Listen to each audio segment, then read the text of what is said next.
Hey everybody, You talk, man. You talk. Sorry about that. I'm Chase. I'll be your play-by-play tonight. I'm here with Daniel's son, who will be Hey. casting for everybody, and we're Yeah, about what's to get the happening, man? draft. Yeah, we are getting to the draft here. This is Open Rampage Week 6. We have teams Eat Our Damage versus Taco Cat. This is going to be best of 3, and it should be very exciting. Now, I should say before we start out that this is a little bit lower elo bracket, so we see some pretty spicy plays going out here. I always love seeing this as a color caster, but one thing we are going to see in draft particularly is a lot of mains being banned out. Now, a lot of people's champions pools at this kind of elo are much smaller, so they have like maybe one or two champions that they really depend on for carrying themselves in solo queue that they're really good at. And we can already kind of see that in the bans right here. Ornn and Hecarim both being banned out. I think we're also going to see a Heimerdinger and a Set and an Ezreal coming out soon. What do you think, man? Yeah, I agree definitely with the Set and the Ezreal coming out, although we see Talon coming out against Tamed, because that is pretty much his main as far as I'm aware. He plays like Talon, Malzahar, and a couple other champions. Okay. But there is that Ezreal that we're predicting. Yeah. Yeah. I think it listed a different mid laner in the doc. I thought it was the Ori main. Yeah. Okay, all right, whatever. Yeah, they have Tamed playing. Yeah, they are going to be leaving that Set open right here. I think Wolfie on team Eat Our Damage is a very, very big Set player. So, oh man, cast your curse. You hate to see it. I really do like Set. It's probably one of my favorite top laners released in a very long time. Definitely way better than the Ornn or any of those tank reworks. But it is going to be the Echo first pick. Yeah, right there. That is a flex pick. It is technically a flex pick. Yeah, I think Sylph plays it. He is a jungler, and Dr. Kennen doesn't play any Echo at all, does he? Not very much, if any, from what I know. So yeah, can technically be flexed in the mid lane right there, but I think he is getting a lot more play there in that jungle. But Echo does come with a lot of like play style. You know, he is one of those snowbally champions, much like Hecarim we were talking about a little bit more. Probably gonna be going Dark Harvest and looking to really turn a little bit of damage into a lot of damage. You know what I'm saying, man? Yeah, if Echo starts getting his items online on curve or ahead of curve, he can kind of just start killing everybody and then just ult out. It's super impressive when that champion gets a big lead, but it might be hard for him to get a lead against this Malzahar, who's just going to press R on him. Ooh. Oh, yeah, definitely. Oh, and the Lulu polymorph. Yeah, you hate to see it.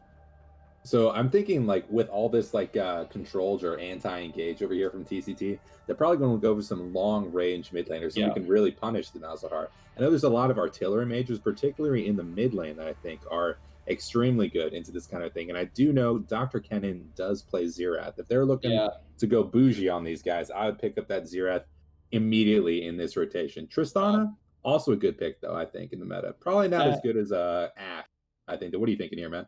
Well, that is definitely a flex. I know Dr. Kennen plays that mid lane.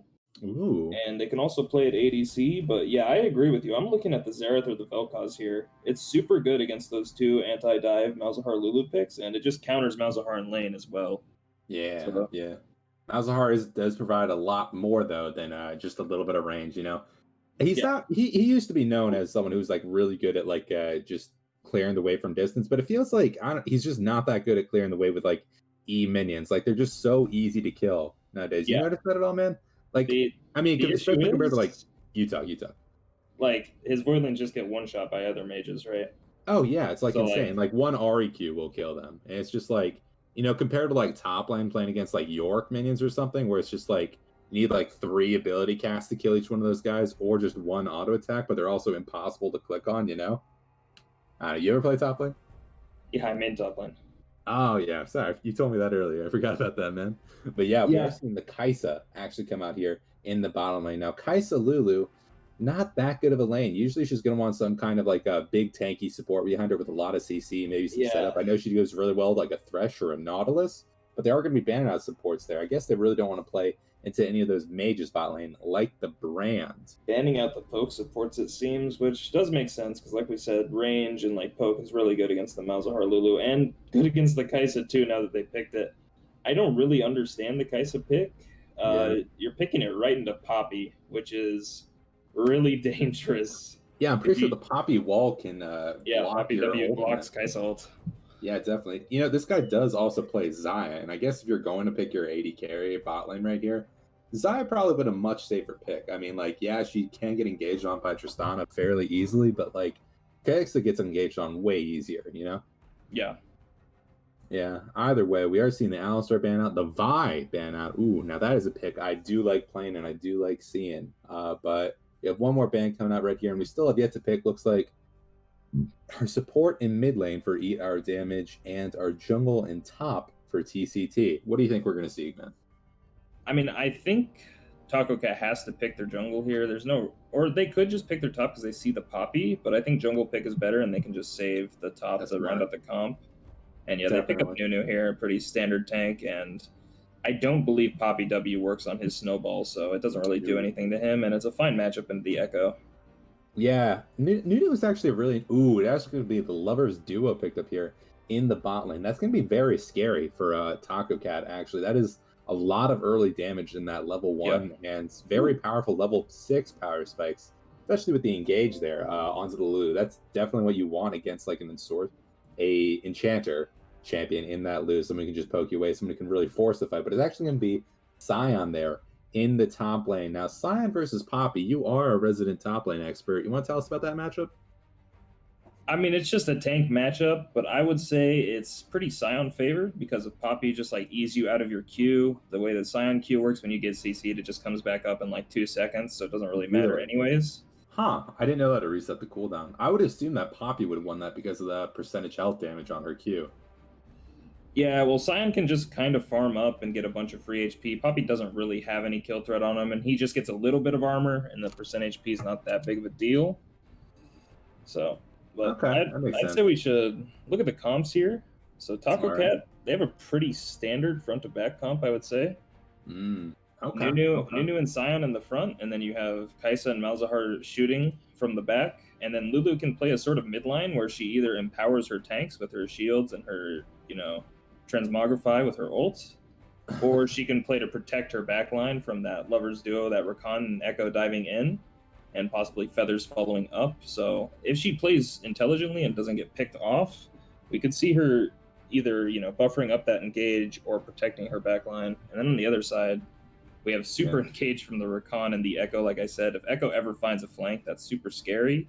And I am looking at this mid lane Tristana pick to see if it can snowball onto Malzahar. Oh, yeah, I completely forgot that this was his mid lane Tristana picked up over here for EOD. Now, I do think that is probably a very good lane actually for Tristana, especially when you have that Echo jungle there with you. That is a lot of kill pressure over here. Malzahar is going to have to be feeling very, very safe. You W in there with the Tristana. He's probably gonna be able to block the slip. Oh, actually, no, he probably won't have his spell shield because he might stand next to one of the minions as it explodes. I think that does proc his passive spell shield. But yeah, Yep, she'll get the anything does. flow. She'll get all that damage on there. And Echo coming in there with all that damage as well. That's an easy flash blow or an easy first blood right there. So I would like to see Echo playing around that mid lane. Yeah, if Tristana has press the attack and ignite, Malzahar's early game is so weak. Yeah. So she can just literally just kill him 100-0 at level 2. It's Mhm. not unrealistic at all. She does so much damage Oh, hold between up. that press the attack and ignite. Hold up. I think we have a little bit of a misplay right here, I guess. I am seeing. Did we mess? Yeah, we messed up our picks a little bit there. We got through the bands, but messed up the picks. Yeah, Yeah, he was looking at the yeah, bands and picked yeah. five. It's 3 bands, then your 3 picks, then 2 bands, 2 picks. Not 5 bands and then 5 picks, unfortunately. But yeah, I did accidentally pick that Vi instead of picking himself that Poppy. I mean, Vi top lane. I did see that in one of my ranked games recently, actually. Yeah, how'd that go? Uh, Actually, it is surprisingly oppressive. I think she went for the Emax, which is I do remember seeing some kind of dev blog or whatever. I think it was the guy who like makes all the champions with 3 hit passes. I want to say Gypsy Lord was his name. He made Gnar, made Echo, made Vi. I think he also made Vayne. But yeah, he originally designed Vi as a top laner. Unfortunately, Yeah. he did forget that he gave her AoE spells and a shield, so she was going to be very, very good there in that jungle role. But yeah, he originally designed for the Emax, going for some kind of sustain there with that shield and going for engages with your Q. But it is surprisingly oppressive, especially into a tank matchup when she goes like Hail of Blades or something, instantly gets that kind of a passive proc. Yeah, she does have that free, shred on her W and everything, and percent HP damage.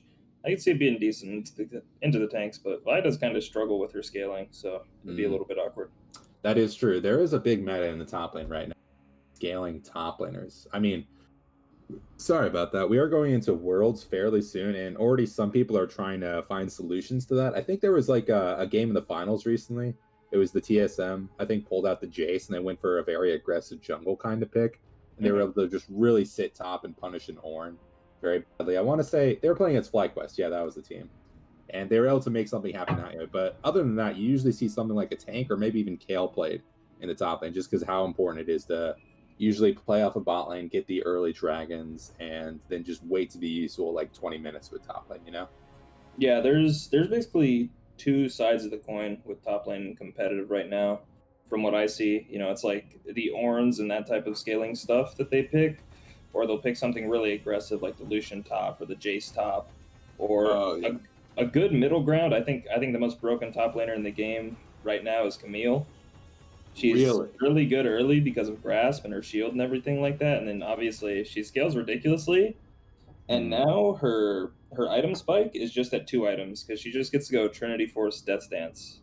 And it used to be the champ was a little bit awkward until 3 items, but now she's really insane a full item earlier. That is true. That is true. I feel like she's a champion that I would really like, but I can just never, get her down. She just feels a little bit awkward to play sometimes. The interaction with her E and her W. She is a difficult one to play. I think I don't know what I was going to talk about there, but yeah, we are getting into the picks right here. We should probably start talking about this game rather than just random solo queue thoughts. But yeah, based solely off of this comp, I gotta say, I kind of like the comp for Taco Cat here a little bit more than Eat Our Damage. Yeah, they do have ways they can get ahead here in the early game, fights in the mid lane. They have a slightly winning bot lane, but assuming that things go relatively even and not just a complete stomp for the first 14 minutes of the game, Taco Cat has a much better team fight, much better scaling, and a lot more reliable front to back, in my opinion. Yeah, I would tend to agree. It's basically if EOD can't get a good snowball going on their Tristana, Echo, or Xayah, it's going to be a really hard game. And I think it's pretty much on Sasquatch 9 to try to stop that. Because Nunu is a really strong early jungle pick. He can kind of spam out ganks and just go back and, clear his camps, heal up with his Q, and then gank again with his snowball. Oh, yeah. So he just wants to be putting out tons of pressure and not necessarily getting his team kills because they don't really have the best follow-up or setup for his ganks, but just pushing away Sliff on that Echo, pushing away Dr. Kennen on that Tristana so they can't snowball because... so not like actually putting out that too much pressure, but trying to negate the pressure from Sylph on his Echo, really. Just neutralizing that and then just getting the natural scaling advantage.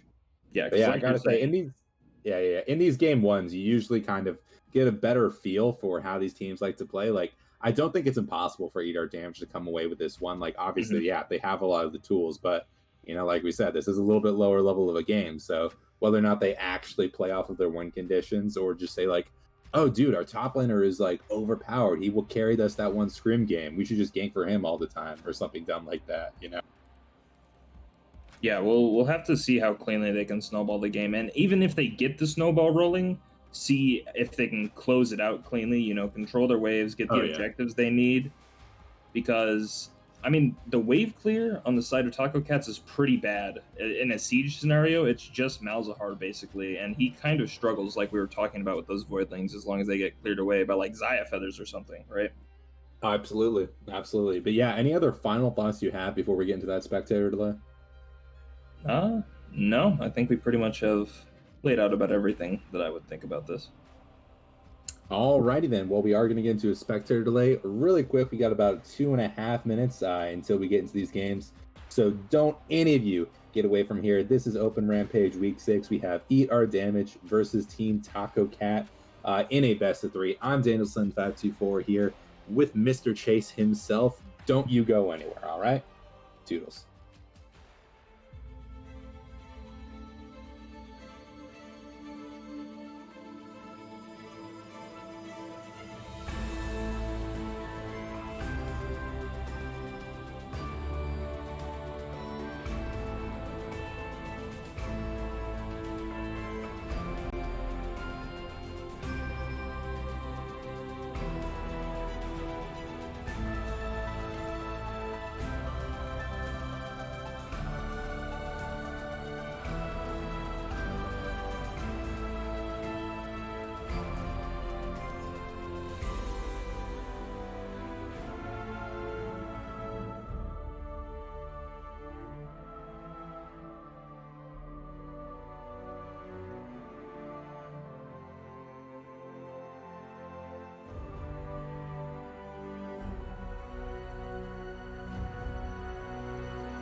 What is happening, gamers? We are here at Open Rampage Week 6. This is Team Eat Our Damage versus Taco Cat. This is going to be best of 3. I'm Danielson524 here with my man Chase. How you doing today, Chase? Doing pretty good. We saw on loading screen this Ignite poppy in the top lane. No flash. Oh yeah. So That is I mean, Flash is in general a very strong summoner spell, wouldn't you say? I would tend to agree, yeah. Yeah, so going for that Ignite. I mean, going for Ignite in top lane instead of Flash isn't something that's necessarily unheard of. I mean, Yeah. usually there's champions like Hecarim or when Fizz top was a thing, that was something you could go I've for. seen But it those on the Kali champions, occasionally as well. oh yeah, Kali definitely. But usually with those champions, you have some kind of an ability that's an easy escape or engage for you, and you just get a little advantage snowballing with that Ignite instead of the Flash. However, Poppy really doesn't have too many escapes in her kit. Like her Yeah. only dash is that targeted E, so you're not really going to get out of these fights too easy. So I'm really interested to see how my man Wolfie is going to play this one.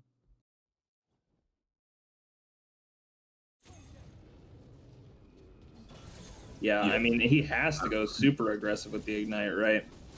Definitely. So Definitely. we'll see how that pans out, because definitely the Scion will outscale the Poppy just because he gets that free HP, which is a ridiculous amount of stats once you start getting deeper into the game, as long as, C-Flow can last hit well.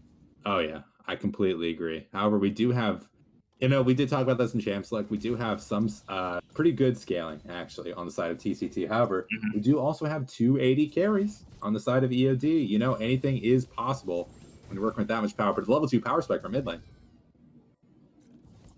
Yeah, we're seeing him jump in here, and he does about half his health. Just that level 2 we were talking about from Tristana, but we do see Dr. Kennen opted for the TP, so he's gonna lose out a bit on that, but he does gain that cross map strength from the TP later on, which Tristana's a pretty good split pusher. So Oh yeah, definitely. I mean, you get a little bit more power with the Ignite too. I mean, that comes in very handy. And oh, hold up. Oh, ooh, Wolfie gets the stun into the wall. He ignites him too, but Sion's just able to flash out of the second part of that Q, and Wolfie flash auto. He doesn't think will finish him, and I agree, it doesn't quite finish. yeah, very, very close though. And trading Flash for Ignite, one of those is a little bit lower cooldown, so maybe it was the big brain by Wolfie. Oh yeah, you want to be using that Ignite as early and often as you can. It is that 3-minute cooldown, super aggressive, and this should basically force C-Flow's TP if I had to guess. Yeah, definitely. That is the thing about top lane, going for Ignite instead of TP. Like, I feel like in general, like top lane really doesn't really want you to solo kill. You go for the Ignite instead of the TP, right? And then you just have like a full wave of minions that isn't crash to tower. Their death timer early game is like 5 seconds, so they're immediately coming back to lane with hold up, killing the top. He can kill him. Yeah, he's dead. Yeah, real quick. Chase, my game is at 38, 39, 40. Is your game there? 1 second behind. Yeah, here we go. 44, 45, 46, 47. You there? Got it. All right, cool. But yeah, you were a little bit behind right there. But yeah, 17 CS to 7. Like we were talking about, it can feel really bad top lane sometimes going for the Ignite. They come back with full HP, and you actually end up losing gold because of all the minions that you can't get there. Well, because of the amount of time it takes to get back to lane without that TP. So it's a very strong summoner spell. I mean, a lot of pros do realize that. But anyway, we are seeing other stuff happen across the map right here. We had a lot of plays happen there in the bot lane. Nothing's that resulted of any kills, but Tristana did get his flash blown. Oh, who got tamed? Oh, I didn't even notice that. Yeah, really, really great stuff. I think Sylph did gank there. Am I correct? Yep. Nice. Yeah. Sliff came in at the same time Tristana was jumping in, and Tame has to flash out of that parallel convergence from the Echo. You love to see it. But yeah, anyway, we are seeing going in the bot lane here. I don't think this will result in anything. Just a little chunk on Lulu. Sliff's going to show up here to help him push the wave and hopefully get his bot lane a reset. Yeah, you love to see it. He's getting a little bit of XP that he's stealing from there. Maybe they try to go for this early dragon or something by shoving in that wave, but I think you're just kind of wasting your time by not going for kills, You don't really want to help your lane survive on Echo. You really want to make something happen in the lanes. You know what I'm saying? Yeah, you want to get kills for yourself on that Echo, because like we were talking about, he is so oppressive when he gets that lead. Completely, completely. Meanwhile, in the mid lane, we do have Malzahar coming back in there. Not use did use his TP actually. Has his lost chapter now. Did he start a Doran's ring? I believe, or did he start like a mana crystal? Because I know some Malzahars start mana crystal instead of Doran's ring to get an I earlier 950 gold back. Yeah, I was not paying attention to his first back. He might have started with that mana crystal. That seems so greedy against the Tristana here, though. We see a trade going over in the top side, but Sion doesn't have any mana. Oh, mid Tristana lane. jumps in on the Malzahar here, gonna put out a lot of damage, just procs that full bomb and does about half his health pretty easy. And Oh Dr. yeah. Kennen has that level 6, so we could see a death here for Malzahar. Poppy going in the top side here, she backs off. She might have been able to kill him, but I don't think she realized she was going to hit that Ignite. level 6. But she's going back in here, pops the ult, pops the Q, and Ignite should finish him off. There it is. Poppy don't stoppy here in the top lane, making so much use out of that Ignite. With no TP on the Sion, she should be able to really make something happen. She doesn't know where the Nunu is, I think, so she should get this free shove, getting all that XP, and she is already up CS in a purely even matchup. The one thing I am going to question, though, is that Phage first buy right there. Now, I have seen some Poppies go for a Triforce sometimes in solo queue, but what do you think she's going to build for this? Is it going to be a Triforce Black Cleaver? I love this. I love this Poppy build. I think Poppy is actually kind of useless as a full tank. What? No. I think Bruiser Poppy is far better. Like at least a Cleaver or a Triforce, because the cooldown reduction is so insane on her, and it actually basically allows her to just one-shot people. I wish she would go Cleaver here because she's against Sion and Nunu, and it is a cheaper power spike. But Triforce is obviously still really good, and she can one-shot that Kai'Sa, to be honest. Yeah, I completely agree. I think I'm more of a fan of the classic Sunfire, and what's the item? The Sheen tank item. What's it called? Iceborne. Ah, that's it. Sunfire Iceborne. Everyone's favorite meta from season 6 or 7, I think, especially on Echo. But yeah, that's very strong in my opinion. But it is a lot of armor. It is a little greedy. W misses on the Kai'Sa. Good sidestep, but here comes the parallel convergence. He has to flash out of it. And they're going to trade back some damage here, and it's just going to get disengaged, do about half the health to the Kai'Sa and half to the Echo. What is this Nunu doing? Nunu seems to have disconnected. And he's just dead. That's unfortunate. But Kai'Sa might die for his DC too. She gets ignited, and yeah, she has to run the wrong way, so she's just going to get taken down here. Are they going to give Echo the kill? Yeah, it seems like it. Sliff's got a kill now. Going to be snowballing already, and that's a really unfortunate disconnect. That is literally the worst possible thing that could have happened right there. I think we saw something in chat happening real quick. Nunu DC'd. Hello, this is awkward. I think there was a quick pause. I'm so sorry. I don't know if we can avoid this kill. Come on, man. You can avoid giving that kill. Or you can avoid taking that kill, you know, man? Poppy slams one to the wall here. Gonna get a good trade. I doubt there's gonna be any kills here. Picks up the shield for the Sion Q and actually just runs out of it because Seafloat just barely holds it too long. Yeah. I guess there are no homie stocks in Gold Rank League of Legends. They don't care. They take the dubs. A win. Yeah. What's the phrase from? It's not really that relevant. What's the phrase from Fast and Furious? It doesn't matter if you win by an inch or a mile. Oh my God! Poppy going into the top side here. Seaflow has to flash away again, and at the same time, Dr. Kennen's going in on tamed in the mid lane. He has no mana, so he's under serious threat of honestly just a tower dive here. Definitely. Malzahar. They're coming in top here, but this isn't going to result in anything. There's no way. Poppy will honestly kill them both. Yeah, I'm not entirely sure. Yeah, I'm not entirely sure what his plan was right there. Like, he's a Nunu, it's level 5, and that is a level 8 Poppy. Just snowballing the heck out of it. Oh, Tristana jumping in here, misses the W, but just pops that Malzahar shield off. I think he's just trying to pressure off for his Sion, so Sion can actually get the wave. Wait, Poppy's trying to pressure the Sion? Nunu's trying to pressure for the Sion. So okay, I got you. I was gonna say, like, I thought you were talking about like Tristana or Poppy. And I was like, why would they do that? You know? Yeah, not quite. All right, yeah, that's fine. What are you saying ooh about? Let me hear it, bud. Wolfie, top lane, the wave management. Never mind. He last hit the minion. He was just letting them sit there, and it was gonna actually slow push to his side. I was gonna be super impressed if he did that, honestly.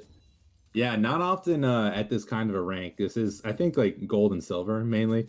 Yeah. Do you see people really mastering something like a a frozen lane, freezing those Although lanes, giving he their is CS sort of he advantage. is sort of holding it here. It is if he keeps it up like this, it will still push towards him very slowly, I think. Especially with Yeah. Sion queuing like that.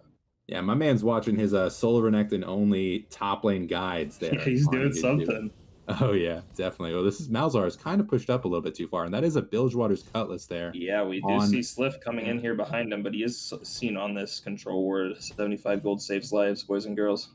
Amen, brother. Oh, Sliff misses the wall. No, cut the Oh, cams. that's embarrassing. Yeah, no, just pretend you didn't see that, guys. Just pretend you didn't see that. Oh, Oh, here engage comes in an the bot engage in lane. the bot lane. Misses the W, and is he going to get in the charm range? No, not quite. Zaya gets exhausted here, but Echo is here as well. Kai'Sa ults out of range. Lulu still has all her cooldowns. They cannot keep diving here, and yeah, they're just going to disengage this. Pretty much everything except for the Rakan R is up, and Lulu was forced to blow her summoners, so they could come back for her with another Rakan engage. Oh, what the hell is that in the top lane? Yeah, I'm not sure what she was ulting for. That might have no, because the wave was already under turret. I'm not sure. Maybe a misclick. Yeah, I think so. But yeah, in Because the general, Sion guys. is full up. Oh, Oh, hold he's on. going in here. He ults in. He's just going to Q. The shield entirely blocks it, but here comes Nunu right behind it. There's no flash here. Tokyo drifts right into her, and he's going to snare her up, and Sion's going to finish this off. Oh, the shutdown goes to the Nunu. But still a good kill here, and gonna take some weight off of C-Flow's back. Amen, brother. I mean, when someone chooses not to take that flash themselves, you got to look to punish that in lane. But there, oh, he has the Rift Herald. Drops the Rift Herald on the turret.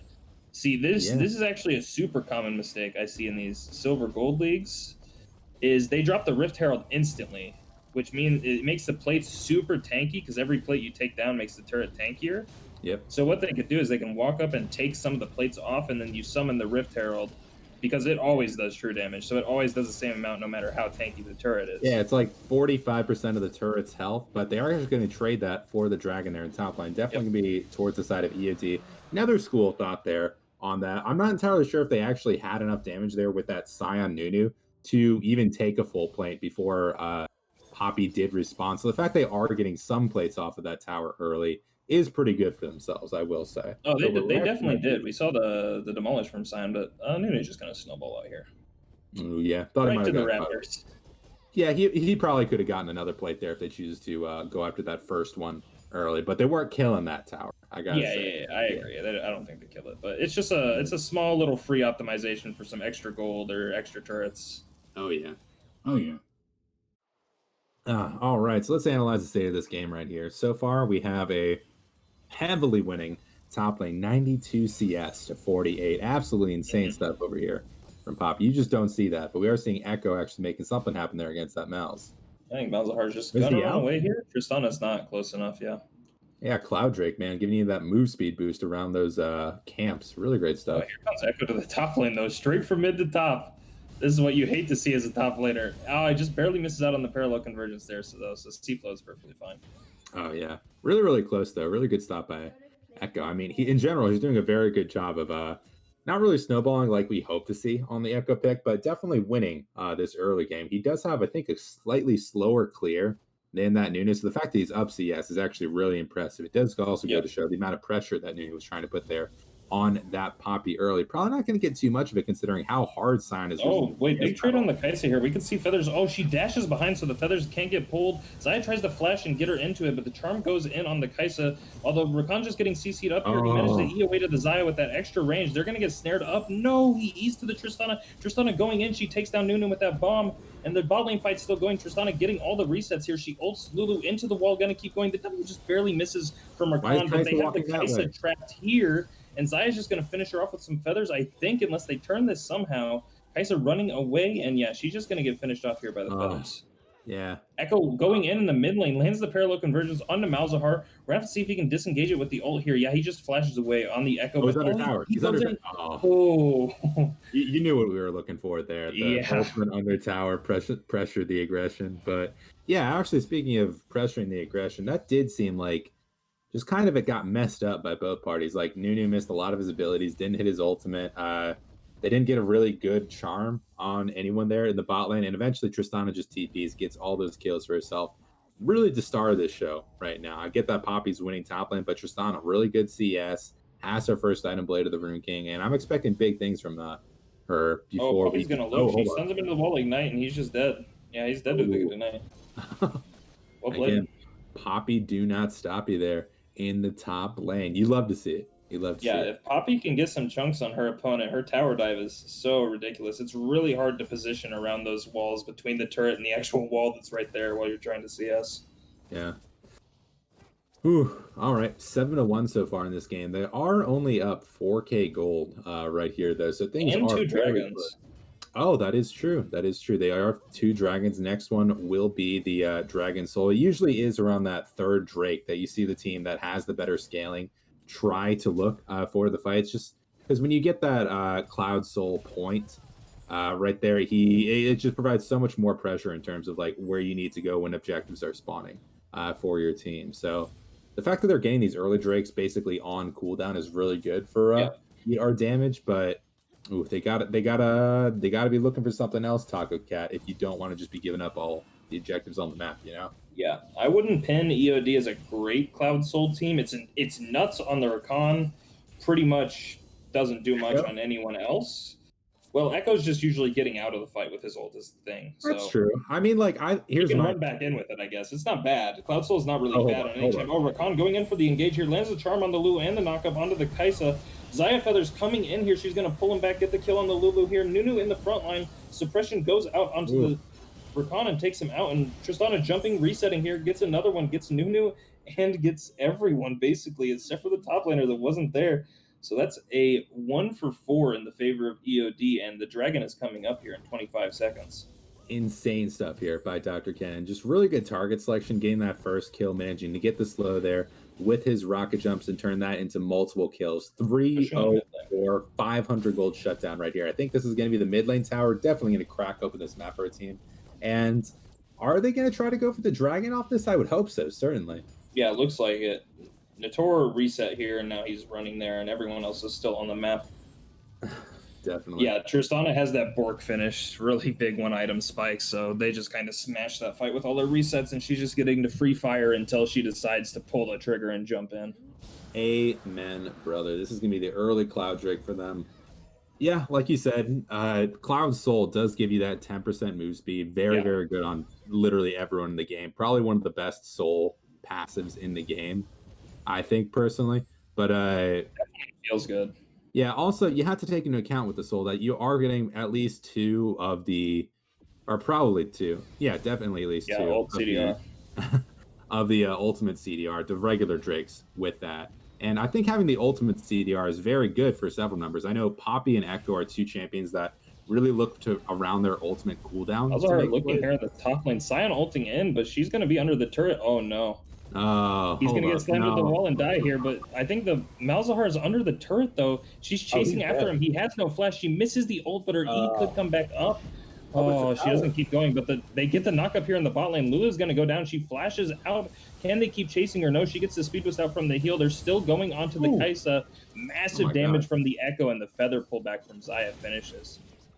I did not expect that, but you have a Medjai's Echo here. Oh, Nunu, I don't know if you win this. Oh, Dr. Kennen afraid that he has backup. He doesn't quite realize the Tamed had the back there.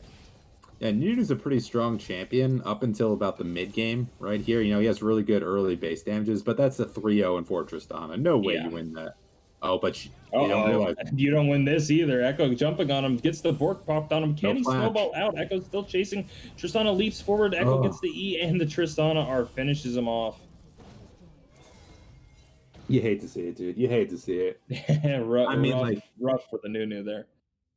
Oh, yeah, and 13 stacks right here on that Medjai's for Echo. Really, really big stuff. I love seeing a big old stack Medjai's coming out, especially on a melee assassin. I mean, sure, anyone can build Medjai's on a Lux or a Xerath or a Ziggs, but to go for something like that on an Echo or like an I won't say on an Evelyn. That's basically the same thing, but Echo does have the safety of his ult, but against this Malzahar, it is kind of scary. Yeah, I mean, like Malzahar wouldn't build a Medjai's, Yeah, he's a mobile, and his range isn't terribly long. It's a little bit scary to go for that. Yeah, amen. But yeah, we are looking very, very good right here for Team Eat Our Damage. The Team Taco Cat is definitely eating their damage right here. Yeah, here Rakan comes engage. the Rakan engage on Lulu again. She's just gonna get one shot. Not much to say. Oh yeah, definitely. So much damage coming out from these guys. The Triforce on that Poppy. I just constantly surprised by the amount of damage that a champion can push out, especially when they do go for those aggressive options. Not to mention, Oh, again, jeez. 3-0-6 Tristana, 2-0-6 Echo, popping damage on here on this. Oh, she might be a little far up right there, actually. But Yep. yeah, I mean, when you do have these leads, it is on you guys to really get this objectives, finish the game before about 25 minutes. Otherwise, you're eventually going to get to 3 or 4 items, and there's just On no jump way. coming in here, lands on Nunu, but the Kaisa just dies instead, and they're going to keep autoing the Nunu here. He flashes out, gets the Nimbus Cloak. Tristana leaping forward. Cyan's going to ult in here, gets knocked away by the Poppy as soon as he finishes the charge. You hate to see it. Yeah, he is going to be back very, very quickly, though, to finish his defense of this tower. But yeah, dedicating 4 people here into this mid lane and not getting that tower. I mean, you got the 2 or 1 kill, I think, off of the Kaisa. But yeah, you really need to be looking to get some more objectives. I mean, they're just actually probably look fine. at bot They're wave. fine They with the lost dragon. bot turret, and they're losing all these waves down here. It's really poor side wave management for Eat Our Damage. They're kind of just saying we have the lead, we can just shove it down their throats mid, but it's not the cleanest way to close it out, even though it's pretty likely to work here since they are 8K gold ahead and on soul point. Yeah. I mean, the worst part is that you could definitely punish this if you had like perfect macro, but both of these teams are kind of average. We have dragon spawning in a minute. No way that they lose this. I mean, as a color cast, you should be looking for ways to come back to this game, but no way they lose this fight over here at the dragon. It's going to be really hard. Zaya has 2 items too. That's disgusting damage on that feather pullback. Yeah, definitely. We don't have Kaisa. Oh my god, that is so scary to be there. The Rakan had his ult too. Yeah, it's 21 minutes and she still doesn't have her mana immune finished. I think she's at only 400 stacks. That is not what you want to have on that champion. Yeah. When you're dying so often, it's hard to stack that mana immune up. Actually, I completely agree. It looks like they're going to go for an engage before this. No vision, but it's scary. Yeah, it's really hard for Taco Cat to even get into this river. Yeah, I completely agree. I don't think they could probably have the option of just burning down the Drake, but it looks like TCT is just going to run in on over here. Looking with the parallel convergence here, not quite going to get anyone, but still going to do a ton of damage to this Kaisa. He ults out before he gets Malzahar ulted here. Cyan gets knocked over the wall. Rakan landing big charm. No, he gets knocked away by the Lulu here, but still so much damage coming out. Tristana get all these resets. She kills the Cyan. Can she keep going here? Echo diving the backline. Tristana following, kills the Kaisa, and they're going to kill the Lulu here with the Tristana bomb. And I mean, that's just Cloud Soul. That's a huge ace there. And yeah, like we said, hard for EOD to lose that fight, and they execute pretty well. Yeah, very, very good job. Not actually starting the Drake, but just like turning around saying, hey, did I see you talking to me? Or something like, I don't know, Scorsese. But yeah, they're going to get this Cloud Drake. They probably could turn around and get the Baron if they were a little bit quicker about this, but they could just go for that fight whenever they want it. They're taking the entire jungle. They're taking everything off the map. They are saying, this is our game.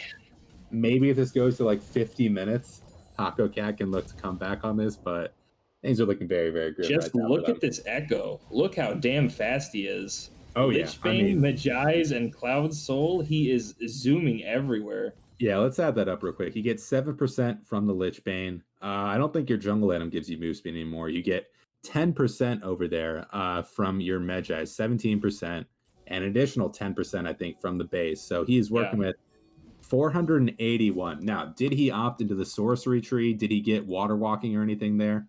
I don't believe so. But either way, my man is zooming around the map. He is looking scary right now. Slap an Echo passive on top of that with all those percentage boosts. Oh my god, he is running.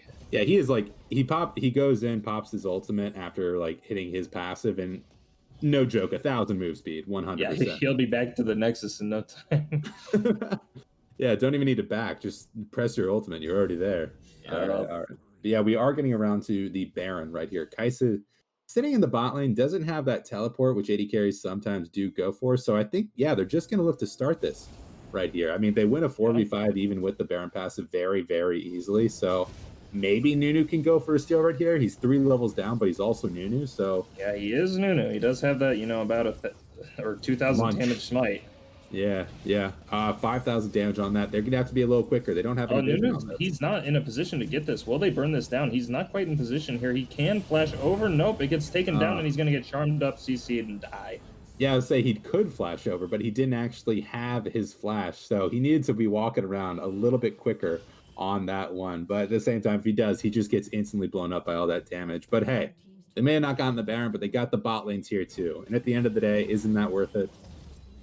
Yeah, I mean, No, it's not. it's just so doomed for Taco Cat. But I think what they did is kind of the right play. It's just so bad that it looks like they're kind of trolling, right? But Wait they're a getting minute, the hold bot up. waves, they're getting Hold the up. turret. Hold up. Are you telling me that when the game is 22-3, they have limited options for coming back into it? Is that what I'm hearing you say? I am, yeah. Oh man. I mean, Yeah, Kai'Sa just get her Ginsu's off that. She could win with that power spike. Come yeah, on, man. Kai'Sa's trying to get her items, and they basically just sent Sasquatch in there alone to try to get the steal, which is what you want to do when you're trying to get a Baron steal.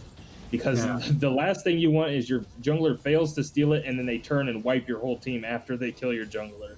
I completely agree. And I gotta say, we did say how they had a really good front to back on TCT, but like with that, it also comes like your comp is very linear. You know, you don't have the chance to like maybe go for a cheese poppy ultimate and then take the team fight on the guys that you didn't ult away. You don't have like tons of tools there with the Rakan engage and the Echo to like maybe change it around. You just have a really good front to back, and with this kind of going in here though, they're tanking the turret. Tristana so low, she gets taken down too. So does Poppy. Oh. They've taken 3 down, triple kill for the Sion. Kai'Sa's going in here with the Lulu buffs with the Kai'Sa ult. Zaya is throwing out all of her feathers. She's getting beaten to death by the Sion passive. Echo going in. He's going to proc the passive on Kai'Sa. He's running down Lulu with all that move speed we were talking about and just autos her to death with the smacks. And why are you backing? Go into base end the game. His team must have decided to do that. He is looking like he's going to take that Baron passive onto those minions and end the game. But yeah, what we saw there was actually looked like a very good fight for TCT. Really good engage from C-Flow. Yeah, Zaya got caught out. The Rakan got caught out. But unfortunately, they aren't able to kill the Echo because of his ultimate, and he's going to be alive. He's going to get the Baron pass on the minions, and this is looking like game 1. Yeah, it's going to be game 1 going over to EOD here. Going to drop that parallel conversions, zone him out. Should die Nexus here with 1 more. It's a minion. Okay, he'll smacks it 2 more times and takes it down.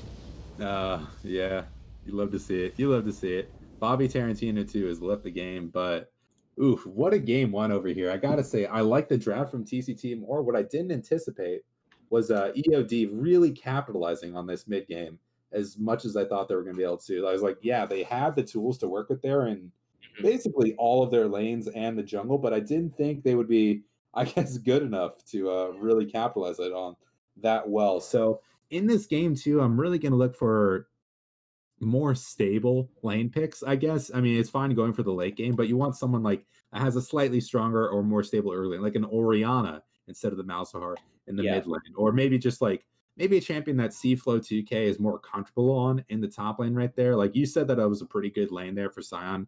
Not so much if Poppy takes the ignite, but maybe something that he could just look to go even in the lane. You know, he was down like probably 40 or 50 CS at like 10 minutes or something, right?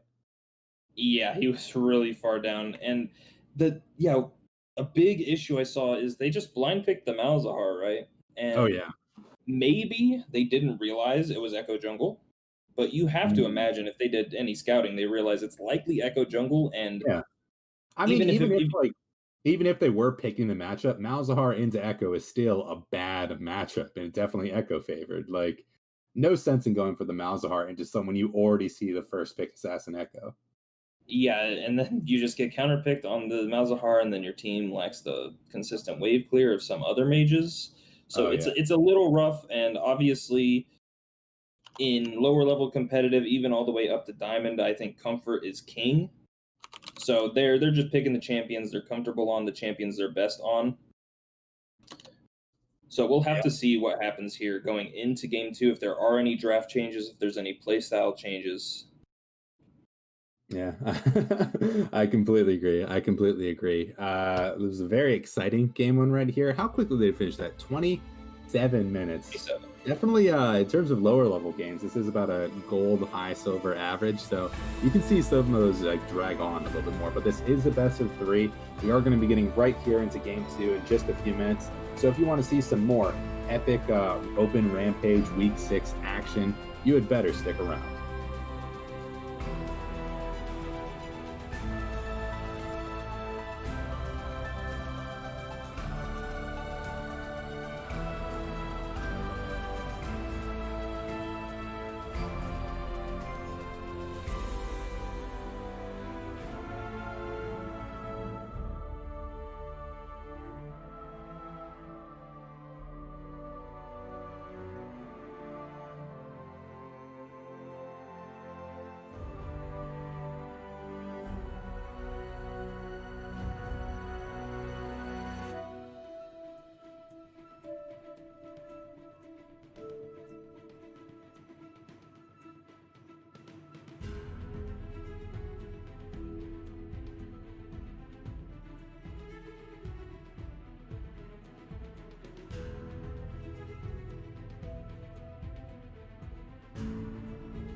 Bringing in pimps and players. This is Open Rampage Week 6. I'm not Bro Fresco. I am Danielson524, and joining me today is Chase with my boy Gable on the desk. Not Clark, just Gable. How you doing today, Chase? What'd you think of that game one?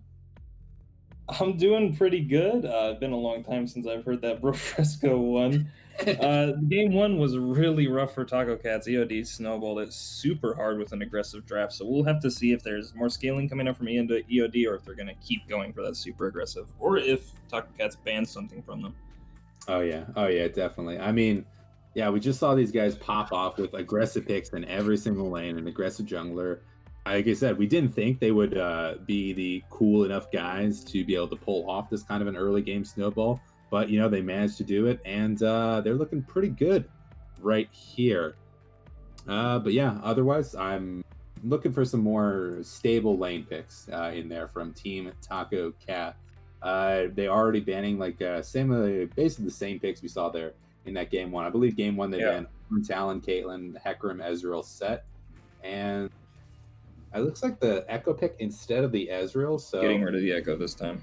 Yeah, we're gonna see the Kate ban from EOD.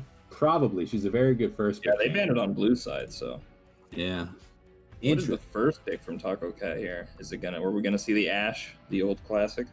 Oh yeah, grab that Ashe from Taco Cat. It might be. Ashe is a very good first pick champion. However, I don't think Howling Tornado, their ADC, really plays it. But Senna's really good too. Yeah, she is also very good, and not too good. Well, actually, yeah, she's actually pretty good there into the Ashe. But I actually didn't know that Howling Tornado played this Senna. It might be going over to Adam there on that support position as well. She does open up a lot of interesting picks there in that bot lane, but she will be playing into that Xayah Rakan. These guys just snowballed on those picks so hard last game. And Senna is a mobile, so Rakan can land those engage into a nice feather storm pullback from the Xayah. So Pike. Yeah, this is an interesting one. I don't think it's actually that good in lane, but you don't really pick Pike too much for the lane. He roams insanely well and kind of is looking to snowball too. That was their problem there in that game on not having that presence, but the dinger there actually pulled out. Seaflow 2K, their top laner on Taco Cat, is a Heimer main. He was not doing too well on that Scion into the Poppy last game. So Dinger basically auto wins most of his lanes, but Aatrox is going to give him a run for his money. I think he still auto wins that one. Yeah, I think so. I mean, Aatrox is good into most ranged top laners, but Heimerdinger, he's basically a mage. He's also a ranged top laner. He's also really good into melee champions. He has burst. He has a lot of move speed to get away from engage. So I think Heimerdinger wins the lane, but Aatrox is going to be a monster at 2 items in those team fights. It's up to Seaflow to see if he can abuse that movement speed Heimer gets near his turrets to avoid the Aatrox Qs pretty much. Oh yeah, even if he does get hit by the Aatrox Qs, Aatrox is still going to be getting hit by the turrets there against the Heimers, trading back a little bit damage on yourself. So it's just like, all right, he goes for the Qs, just cast your E, get the stun, get the beams there from the turrets, and you just win every single trade on that champion, Yeah. And we see Tristana getting banned for Taco Cat here. They don't want to deal with that again. It was getting all those resets, getting such a strong early lead in the mid lane. Oh, yeah, definitely.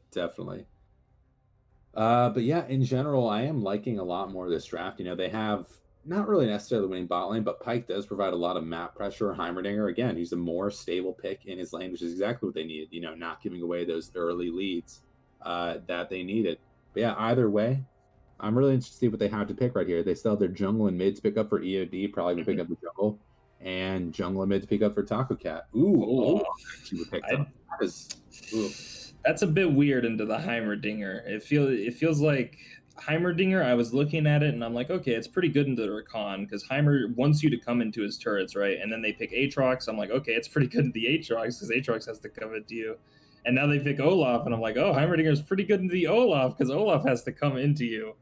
So we'll see if this Heimer pick can really do some work against such a dive-heavy comp, or if he might just get blown up. Ooh, Ramus.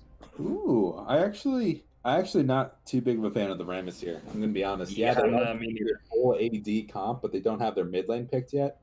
But Ramus, even into the AD champions they picked, Aatrox, he's doing a lot of damage there from his abilities. Same thing from Olaf. He's got the true damage, got the sustain there. Yeah, I think it's awful into Olaf. Yeah, I think that's like the one AD matchup that Rammus doesn't win. So maybe he'll have something, but it's gonna be a Vel'Koz. Vel'Koz. Yeah, I mean I'm excited about the Rammus, but I just don't know about it, you know? Yeah, blind pick Vel'Koz here. We'll have to see what the punish is. Oh, artillery versus artillery. Xerath versus Vel'Koz. Okay.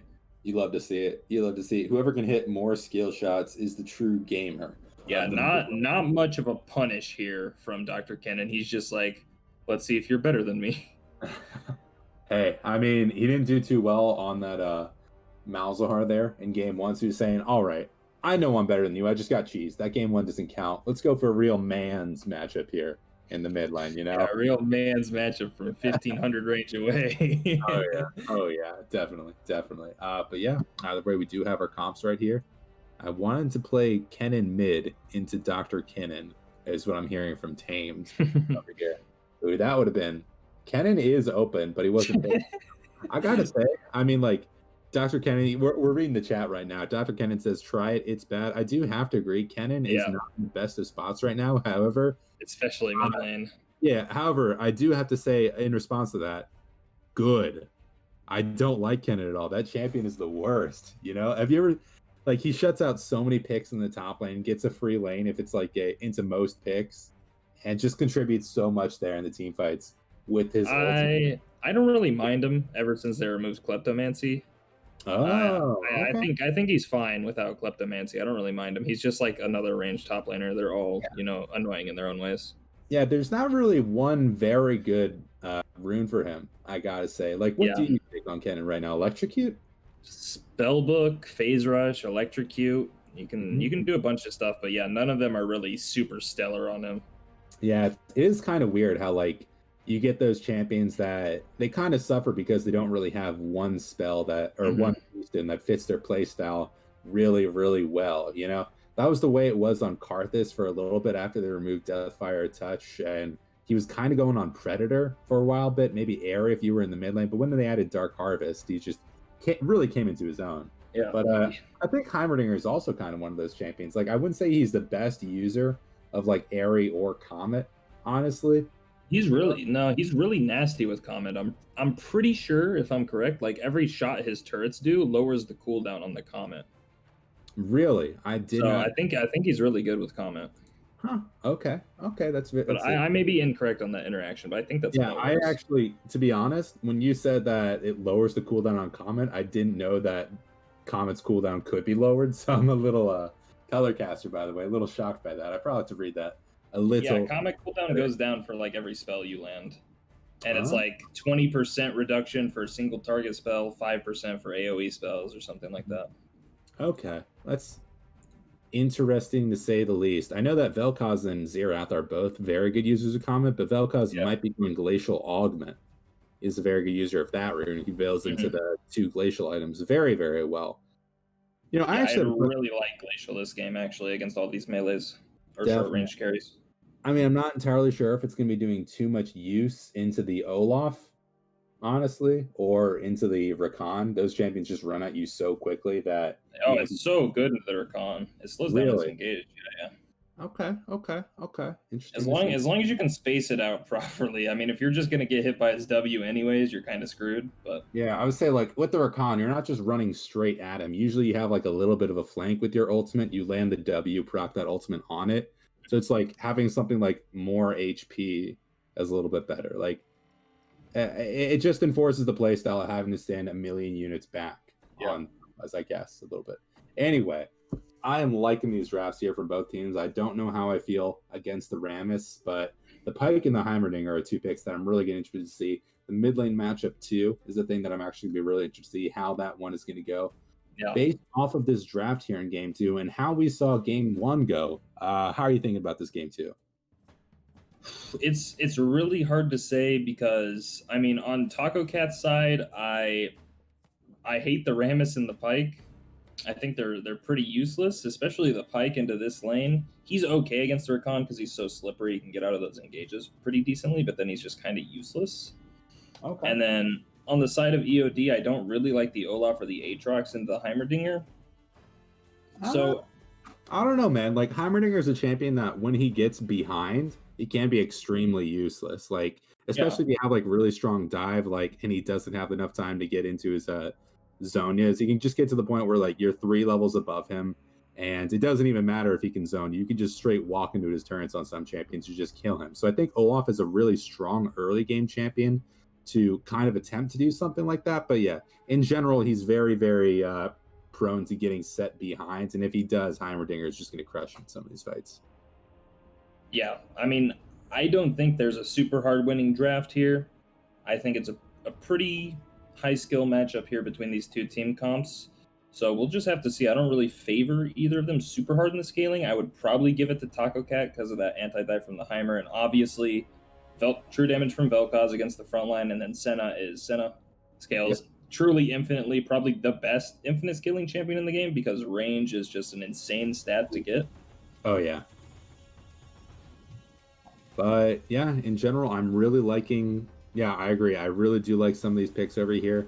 I think we're gonna be watching this Pike. We're gonna be watching how the Aatrox Olaf look to tackle that Heimerdinger there in the top lane. But any other final thoughts you have before we get into the spectator delay? No, not particularly. I think we're pretty well covered here. Exciting picks here. I'm excited to see this mid lane matchup and the Pike and the Heimer. So we'll have to see Oh, how yeah. they all pan out. Yeah, I love how we're both like so hyped for a Vel'Koz Xerath matchup. You know, Yeah, either way. not traditionally exciting champs, but against each other, kind of interesting. Oh yeah, definitely. But we are gonna be into the spectator delay right here, really, really quick. We will be right back here with Game 2 of the Open Rampage Week 6. This is Team Eat Our Damage versus Taco Cat. I'm Danielson524 here with Chase. Oh, you better stick around.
What is up, gamers? We are getting into it here in game 2 of the Open Rampage Week 6. This is Eat Our Damage versus Team Taco Cat. Eat Our Damage walked away with that easy victory in game 1. Either way, I'm Danielson524 here with my man, the one, the only, Chase. How you doing, Chase?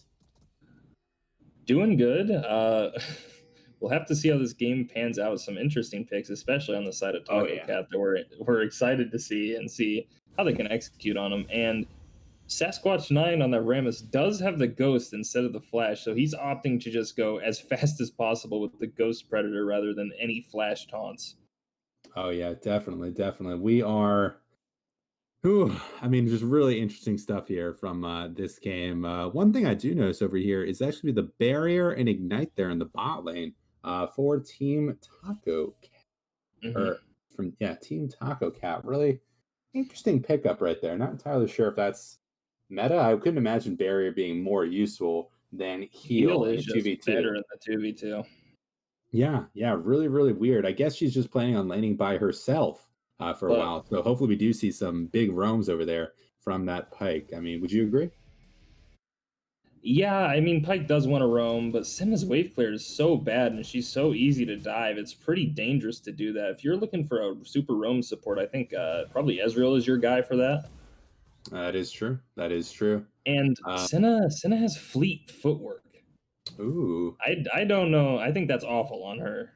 Yeah, I think it's just glacial pretty much. Usually you go glacial. I have seen some go grasp if you're really going for that sort of thing, not really wanting to opt into the precision tree. But yeah, really interesting choices from all players across the board right here. Ooh, early engage. Coming in, but the Rakan turns around with the W here. Going to be a pretty even trade. I don't think Xayah started her W there, so they don't quite have the insane level 1 all-in potential that Xayah Rakan often have if they both go the W. Oh, she actually does have her W. Yeah, just she must have used it already. I guess she's just like, Rakan, you idiot, I am not fighting this. XD. Or maybe she used it on the first going in with the level 2 advantage. They get a good chunk on the Pike here, but he's probably just going to walk away with the Pike passive region up as best he can. Heimer doing a lot of damage to Wolfie here, but not going to be able to take him down. Heimerdinger's chasing power, not the best.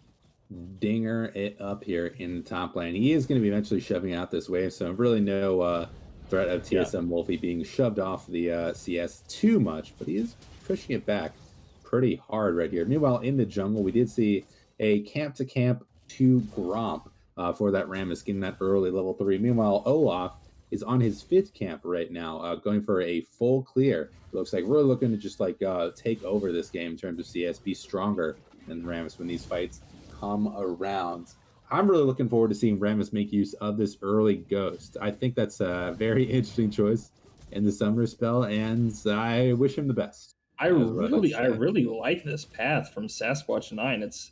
It's basically a reversal path where he goes buff to buff, and then he can reverse it and go Gromp, Wolves, Raptors, Krugs if he wants, and then look for a bot lane gank once his bot lane has those levels, and they're pretty good at following up or setting up for that gank, and Wolfie is so low here. He'll just die to anything that hits him. Olaf coming in. Heimerdinger has 2 turrets set up here, so we'll have to see how this pans out. Oh, he flashes for nothing. But he does hit the double laser onto the Olaf, and Olaf's 200 HP. Wolfie's about 150 HP, so they're just going to have to peace out.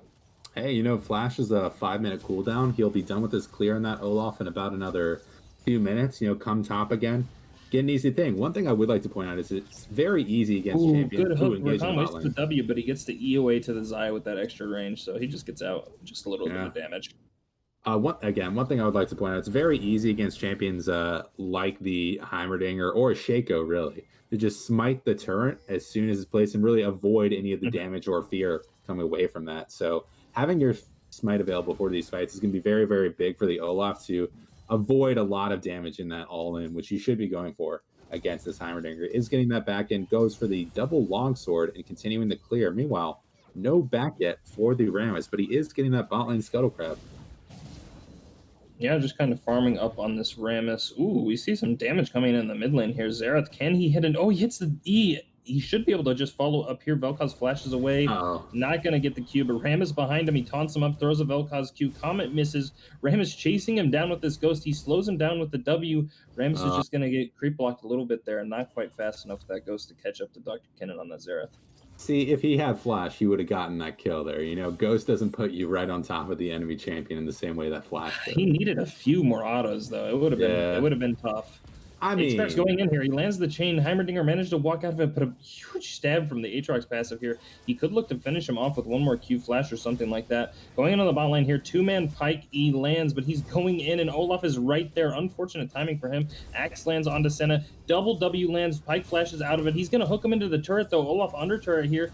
He manages to run away before he takes too many turret shots, and it ramps up there. So every summoner blown from the side of Taco Cats, and Heal, Ignite, and Flash blown in the bot lane.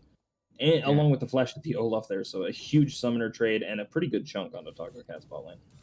Yeah, really good job making himself known in this early game on the Olaf. I mean, usually when you're just looking to blow flashes, that you look for repeat ganks to capitalize off that blown flash. Canceled the Pike E here. They follow up the feathers. He E's back and just roots him up, and then the Pike hook comes in, but Olaf is still here.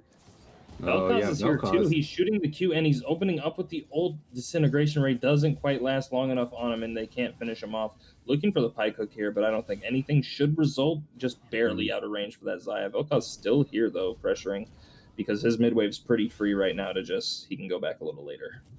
Yeah, definitely. And we didn't talk about this in the mid lane though, that we did see Xerath up CS in that first clear against the Vel'Koz. So in the pure 1v1 artillery mage matchup, it looks like Xerath is coming away with this W. I do think he has a little bit better matchup into this range. You know, it's probably easier to hit that Xerath W than it is to hit the Vel'Koz W. I think it's the all-ins where Vel'Koz really wins the pure fight in this kind of matchup. Vel'Koz is super nasty with that disintegration ray. If he procs his passive doing true damage, whew. Oh yeah, it's like literally you hit them with you cast your Q, hit them with the tip of it, and just immediately start channeling your ultimate. That's like 70% of their HP. It's insane. Yeah. But let's go to builds real quick. We see the Dark Seal, the Amplifying Tome, and a Sapphire Crystal built there on the Xerath. Nothing wrong with that. You want a little bit of mana to go along with that. Dodges the E from the Vel'Koz. He's going in, lands the Q. He's going to do some damage with that Comet, but he has the ultimate. Back. Is he going to use his ultimate? He's not opening up. He needs to land, I believe, 2 shots there, so he's not quite feeling that, I guess. Unlucky. You hate to see it. Not feeling himself enough. Like we said, with that, with the mid lane, there's a lot of different schools of thoughts if you're backing before you get that 1300 gold for Lost Chapter. If you're playing someone like a LeBlanc or an Ari, you definitely want to have as much AP as you can. So you go for the Amplifying Tome, double Amp Tome. But the champion like Xerath, you're not really starved for damage too much. So you really just want a lot of mana to boost the mana you get from your passive and to open up more spells. Because those are some expensive spells on that champion. And your passive gives you mana for auto attacking every 13 seconds, but it's percentage mana. So if you build like one mana item like a Dark Seal or a single Sapphire Crystal, it just gives you so much more mana, like 35 from that single auto attack. And really just opens up a lot of things from here. But we are seeing a fight over here for the first dragon. 0 kills yet. This would be the first blood. We're going to have to see how it goes. Kind of going in. He whiffs his W, though. He's going to get chained up here by the Pike E. Senna coming across everybody. Hits 3 and shields up her team. And the Pike hook lands on the Xayah. She has no ult to get away, so she has to flash out. Yeah, what's really important to pay attention here is there's a lot of champions that still don't have their level 6. The bot lane in particular from EOD and the Pike actually do not... both of them don't have their level 6. You can just imagine how if we saw the Rakan Charm available and the Pike Ultimate available, this could have been a much more bloody fight. But speaking of blood, well, no, how's this speaking of blood? We are seeing Taco Cat going away for this first Drake, which the back's coming out for EOD. This is just a free first Drake. Yeah, they forced out that Xayah flash, and then she had to back. So they just take the dragon up here. A nice little Ocean Drake. Mountain Dragon coming up next, so we could see Infernal or Cloud Soul here. Both pretty decent. Oh, he misses the Empowered Ultimate. Rockets for the Heimerdinger. Tough. Lends a bit of a trade here in the bot lane. Just going to do a chunk. Rakan going in. He's just going to probably E out. He gets interrupted by the Pike stun, but he has 2 of those bad boys, so he just runs out of there anyways. Man, yeah, really, really great stuff. We did just get the level 6 available on the Rakan. However, in a 2v2, which ultimate you think is more powerful, the Rakan ultimate or the Pike ultimate? Probably Pike, right? I would say Pike, but I don't know if Senna really has the damage to get their health bar that low, you know? I would say Rakan since he's paired with the Zaya. That is smart. That is smart. You gotta She's consider so the nasty with 2v2. that feather setup, so she In a can put out a 3v3, I lot would of give it to burst. yeah. In a 3v3 with the jungles come, I would definitely give it to the Pyke though. Would you agree?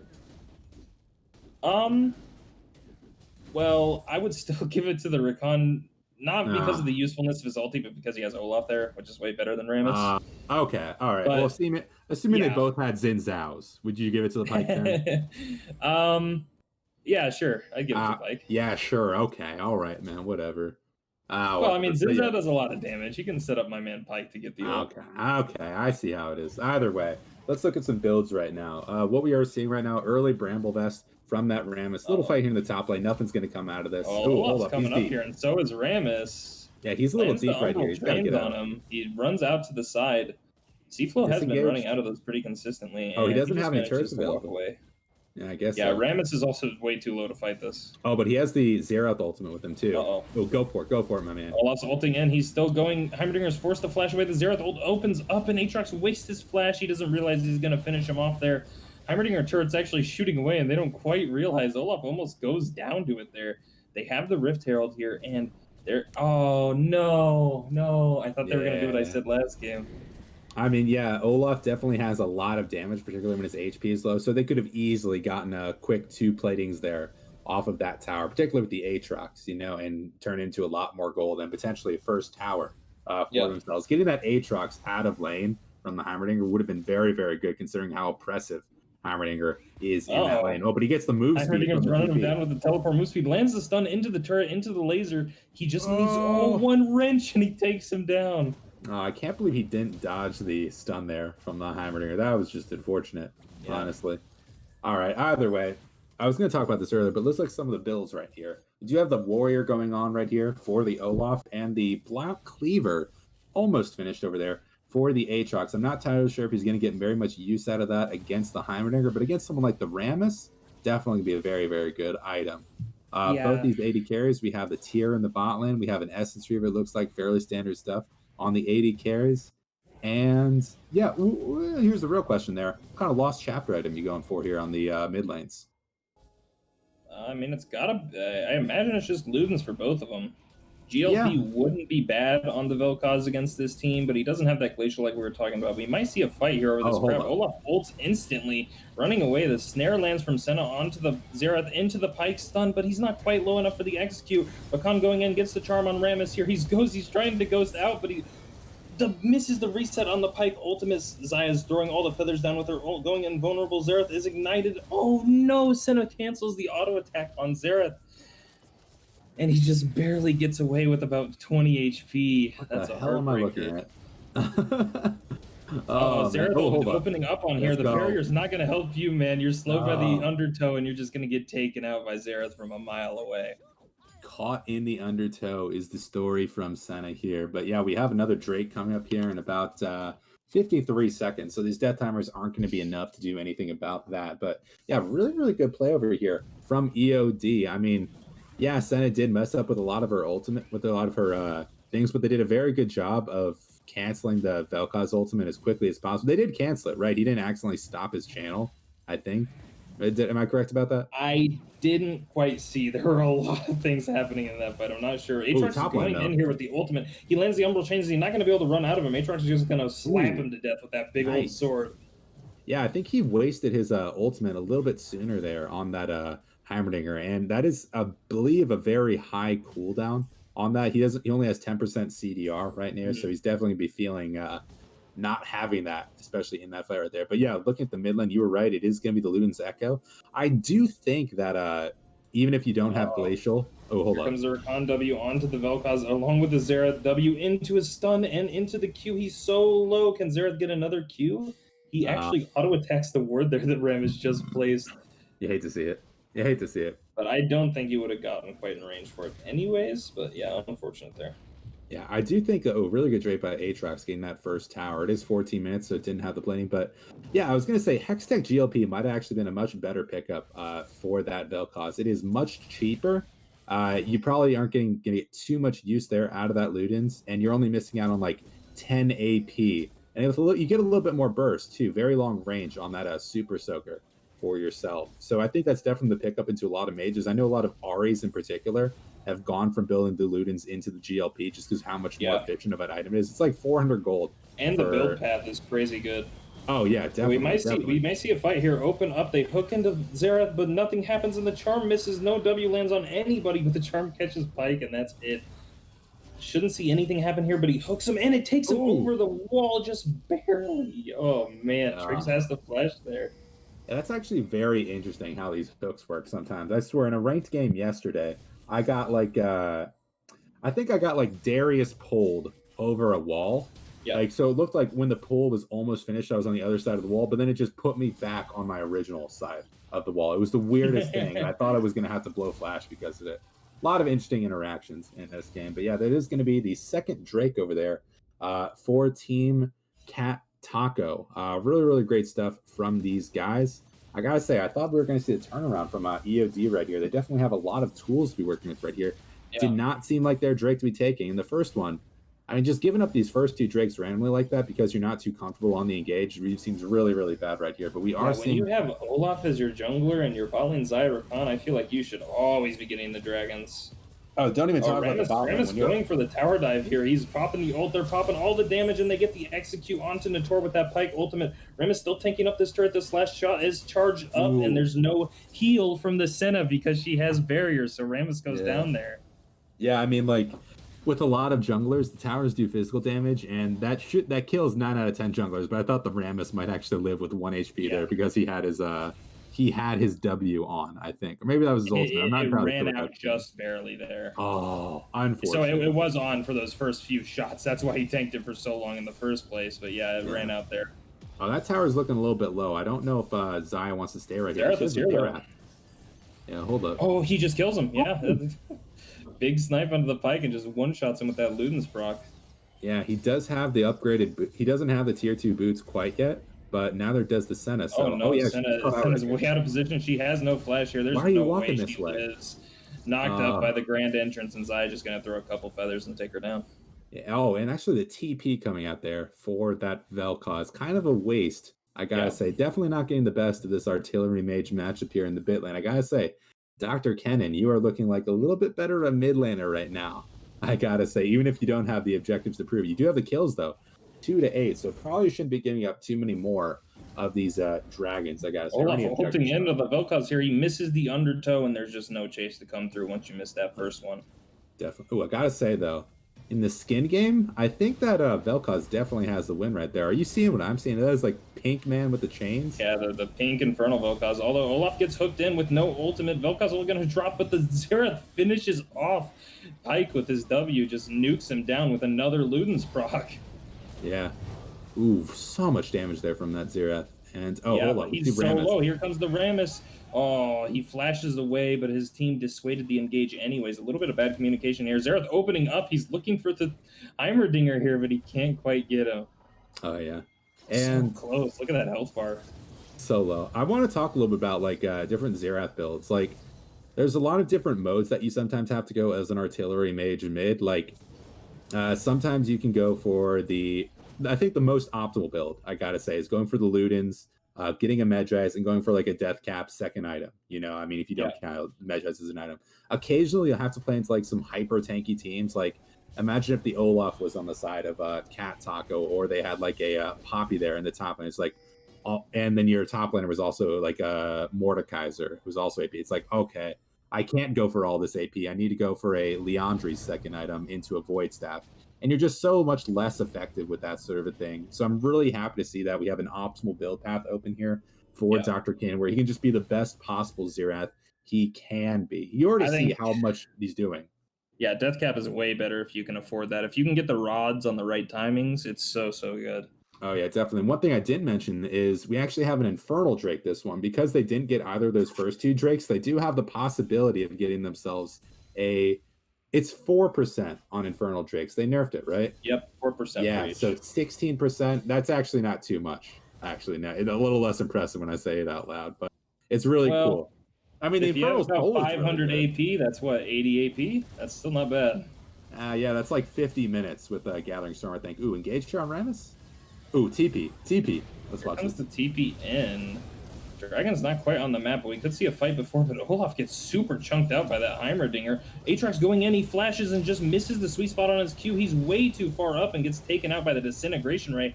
Rammus is super far in here, just zoning off EOD, and this might be just another dragon for TacoCat. Even though they've been losing most of the fights, they somehow managed to win these and get these dragons with good positioning. Yeah, I completely agree. You know, it's at times like this that no, let me just end that thought right here. I really would have liked to just misses. hold up. Yeah, I really would like to see them just wait out on that one a little bit more. Like let Xerath get his poke down a bit more and not really look for such heavy engages on this one right there. Like there's no way that you should be losing these fights if they're engaged properly. And at this kind of like an elo, it's very hard to call for engages on a champion. You saw how deep Aatrox went with his flash, with his ultimate.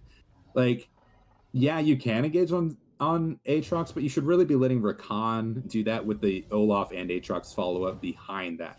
You know, like you can get blown up very, very easily on that kind of a pick, like to the point where I think if you are like your only form of engage on your team, which you shouldn't be, like I really would like to see him have like a stopwatch or some kind of shit right there just to keep him alive if you're going to be going that deep. Either way, you went in too far in Aatrox and you basically cost your team that dragon. Really unfortunate stuff for TSM Wolfie.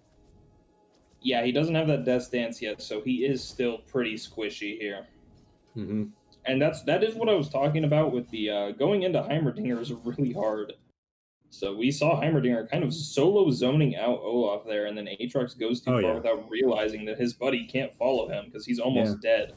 I was about to say that it seemed like Heimerdinger placed his ultimate way too early. I mean, he was able to get a lot of damage on the Olaf, but then you're Heimerdinger without your ultimate available for a team fight. Like we've still seen the Synapse clips of how big Heimerdinger can be with his empowered E, the spell you're probably using in most of your ultimate fights right there. Just so much damage and CC from that. I mean, either way, we are seeing something happen in the top lane, but is 3 dragons to 0. Yeah, no way Team Cat Taco should be having this many objectives on the map, considering how far ahead the jungle, the mid lane, the bot lane, and even the top lane. I guess the top lane's going even, but it's 3 to 9 and 3 dragons for the losing team. That's just not something you see too often. Yeah, and I would say that EOD has good engage too, right? They have the Rakan and the Olaf along with the Aatrox to follow up, so it's a little bit unfortunate for them. They keep botching these dragon fights and kind of just giving up, especially because Infernal Souls are really nasty on those long-range champions like the Heimer, the Vel'Koz, and the Senna. Yeah.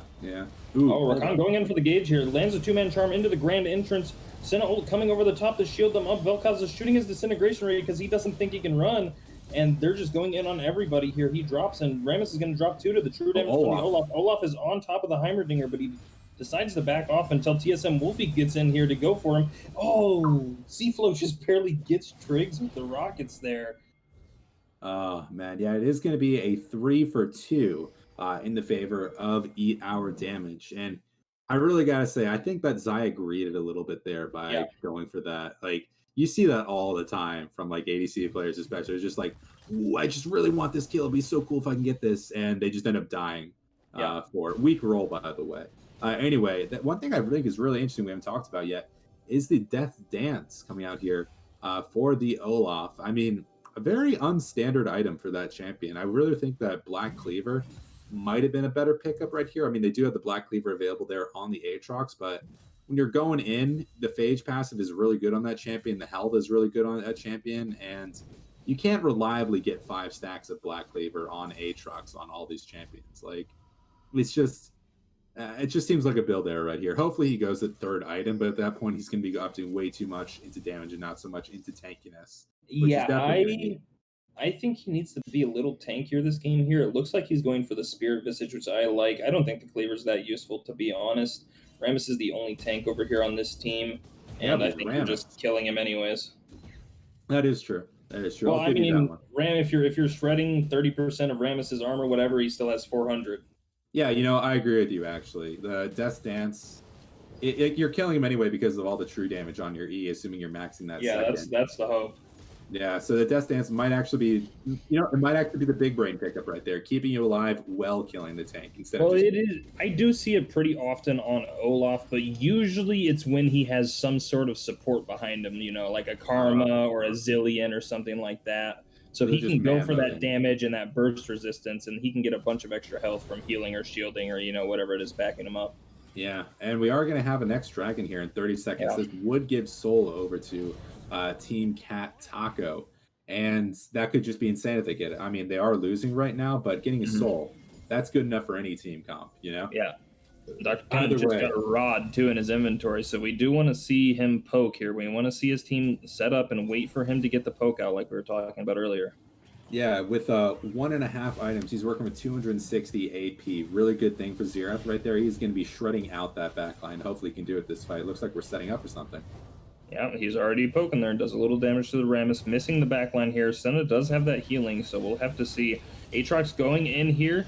He is pretty squishy. Remember, he got bursted down last time. He flashes in with the Q. He's drain tanking here. He's on top of the Heimerdinger with the Umbral Chains. He gets taunted up by Rammus and just barely doesn't finish off Seaflow. He lives. Disintegration Ray coming out on the 3, but he has people on top of him, and he ends up going down. Xerath shooting down the pike here with the laser, and Senna's just chasing here with the Rammus. Grand Entrance misses. He gets taunted up. Senna is not auto-attacking. She's a little scared of the Xerath damage, but she gets stunned up, and she's going to die anyways. The big crit from Driggs. Oh yeah, big crit, don't quit. It is going to be a 3-for-1 in the favor of eat our damage, and it looks like that's going to be exactly what they need to turn around these dragons. I mean, we do have the smite available for the Rammus, but with no flash, his omniscience for stealing this are going to be limited. And It just goes down already, yeah. Yeah, there it is. The 4% adaptive, or no, it's 4% both AP and AT for a team, I think. Really interesting. And 20 stacks on the Medjai's for Xerath. He had 264 AP at the beginning of that fight. Now he has 306 with no additional items, just 40 AP right out of there. And he's probably going to get another needless after this. He does have another rod in the bank. Yeah, 306. What's he going to? 368. Love to see it. Love to see. If I was him, I would sell that Doran's ring for a few wards, but that's just me. I'm a team player. I'm just built different, I guess. Yeah, that is a pretty good call, but I think he's just rushing towards that death cap, and that's about all he's worried about right now. I feel that. How much gold does he have in inventory right now? I'm hitting the N key. That is not X, is what I need. 104. So yeah, no, not really close to that, but he's doing very good. Now let's look at some of these gold totals right now.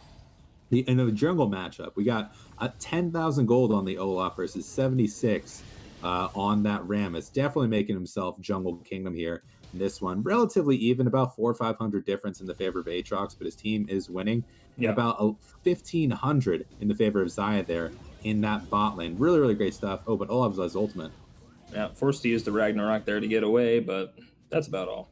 Yeah. I mean, it's not that long of a cooldown. We have it's the cooldown you really like having, but he does have 30% CDR actually from his item, so it should be back up in about 50 seconds. I think he's looking with me. 33 seconds left on that cooldown. But I mean, neither of these teams really want to go for the Baron, and it does seem kind of questionable. Like, they're just consistently going back to those 3-4 man ARAMs mid, fighting whenever a dragon spawns.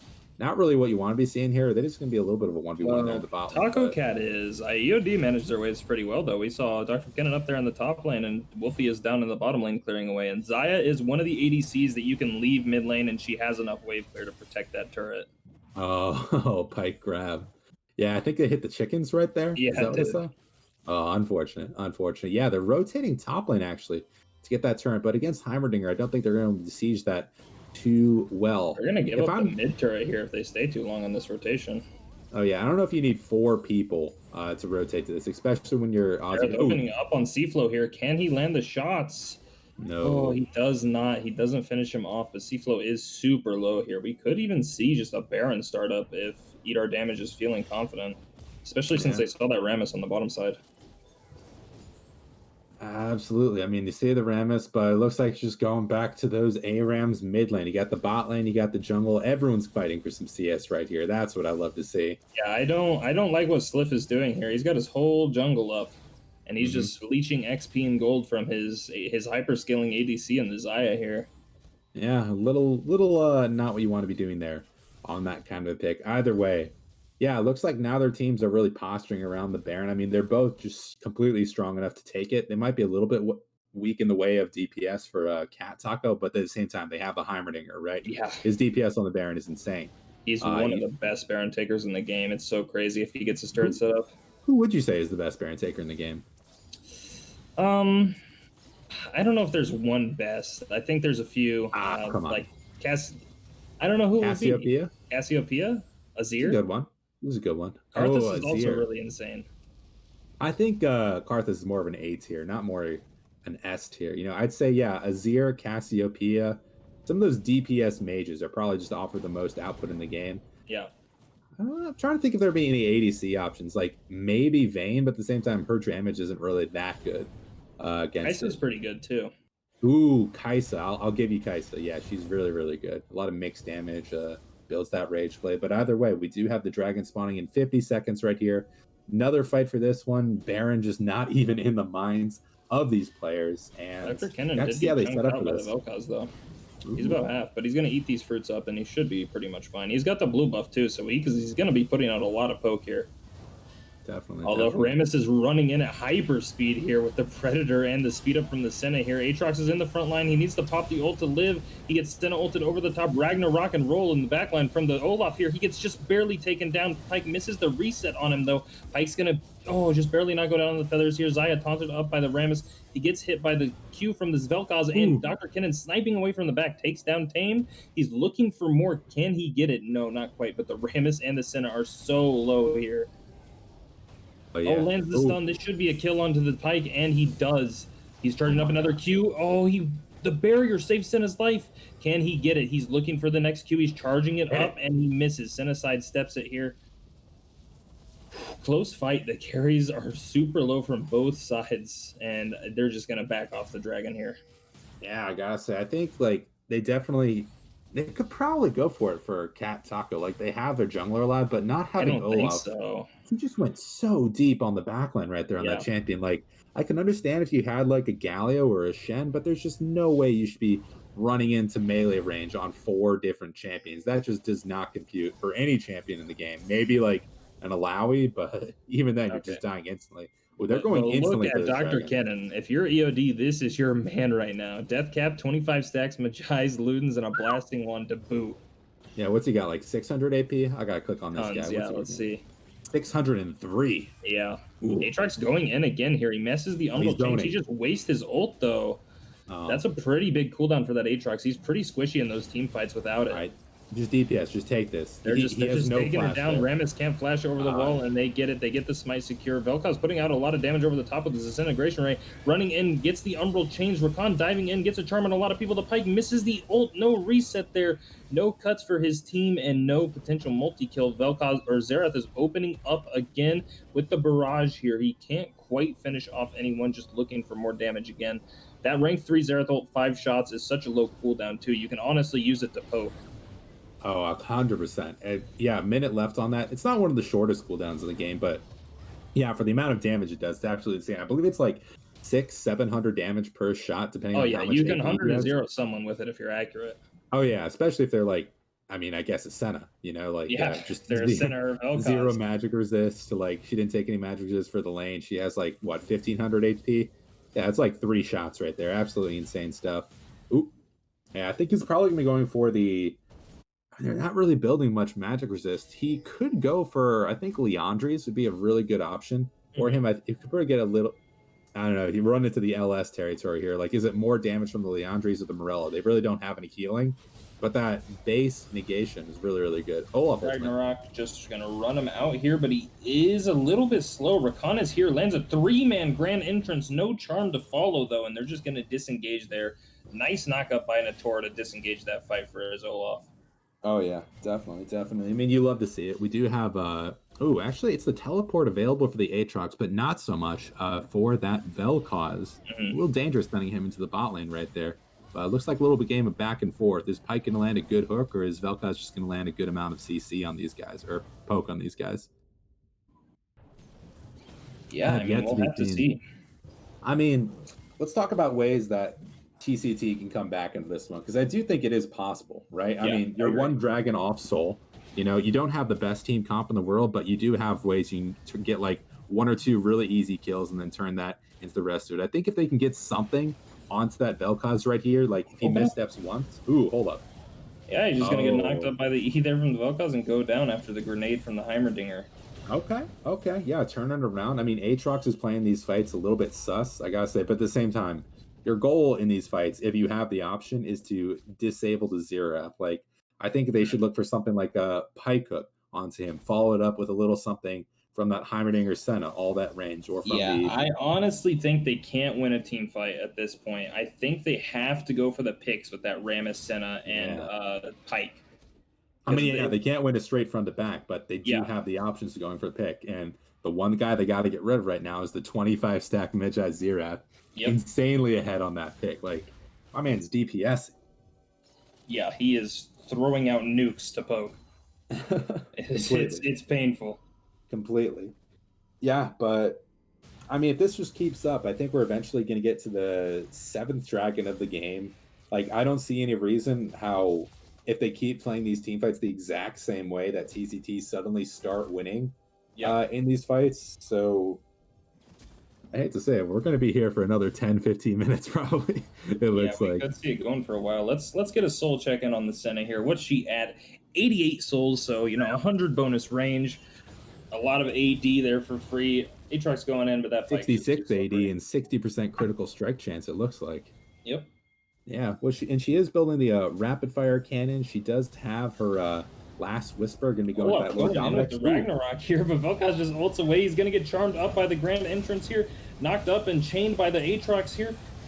The Rammus goes down. Aatrox is healing up in the front line. Pike gets a kill with his ult. No, not quite. And Zerath opens up and kills Howling Tornado with the barrage there from a mile away. Yeah, Vel'Koz used his ultimate right there. He flashed away, got such a good channel on his ultimate. It seemed like he might just kill everyone, but then Zerath on the backline just with his own ultimate. A dead Pike. Yeah, zero magic resist on a lot of these guys. That ultimate is popping. Let me check actually. His R does 579 magic damage per click. He gets 5 of those clicks. That's like it takes 2 or 3 of them to kill that Vel'Koz. Absolutely insane stuff. Ooh, Aatrox getting a little low. Someone else has got a tank for this man. Help him out. Yeah, Rakan getting it. No, he died to the death dance. Oh, Jesus. You hate to see it. Life of a top laner. That's just how it be. I mean, yeah, you get that sometimes where, like, you are kind of tanky, but you do a lot of damage. I did just say doo-doo, by the way. But it really should be the person in the front who isn't DPSing doing the tanking. If you don't know, it's the person in the front of the Baron who is taking the damage and is actually doing half damage to end that. Ooh, but we are seeing a play around this They're dragon. Just starting up the dragon with their mana advantage because Aatrox went down there, and they know that. They're going in, but the dragon is full health here. Vel'Koz is taking a lot of damage. Zerath is just poking away here. Oh, he lands a big one onto the Vel'Koz. Vel'Koz is just one hit from basically anything away from dying here. Zaya's a bit low, though, and a huge chunk onto Senna.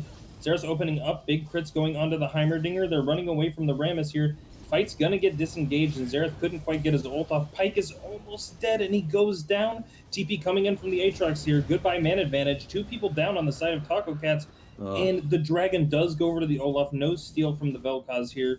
So now they have Baron and Dragon, and they're at Soul Point, and we're going to have to see them start pushing through some lanes here.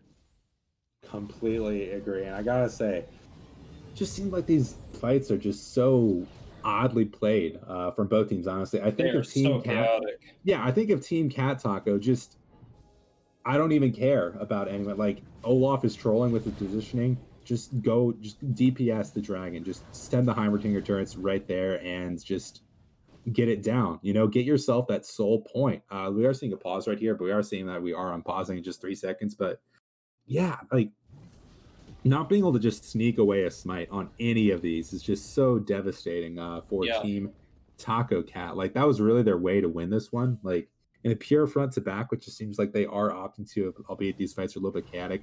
There's no way you win that, and it's just really unfortunate that they aren't able to get this off in either of these dragon fights. Like, they're probably not going to get the next one. They have a Baron spawning in 4 minutes, so it's like maybe they'll accidentally go for Baron on the side of EOD, and the dragon which spawns at the same time will be open. But Man, I hate giving up 3 Infernal Drakes to the enemy team, especially against a Yeah. 10-0 and 10-0.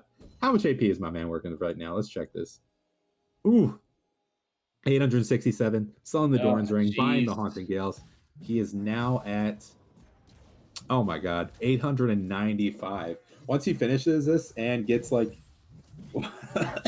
once he finishes that item and gets the infernal trick, I think my man will be at 1,000 Oh, you do have to AP. remember, he does have the Baron buff right now, which gives a good chunk of flat AP. Oh, does he still have it? Yeah, he does still have Baron buff. Ooh, okay, okay. So maybe he could get it after his Oh, potion. Oh, Jesus. I think that's what the pause we saw earlier was for. Bobby Tarantino experiencing some lag here. Oh man. I mean, we saw it on the Nunu there in game one. Was that Yeah, Sasquatch 9 on the Nunu? it was Sasquatch 9. Oh, bad ping across everyone. I think maybe there's like the power outages in LA right now. You think these guys are from LA?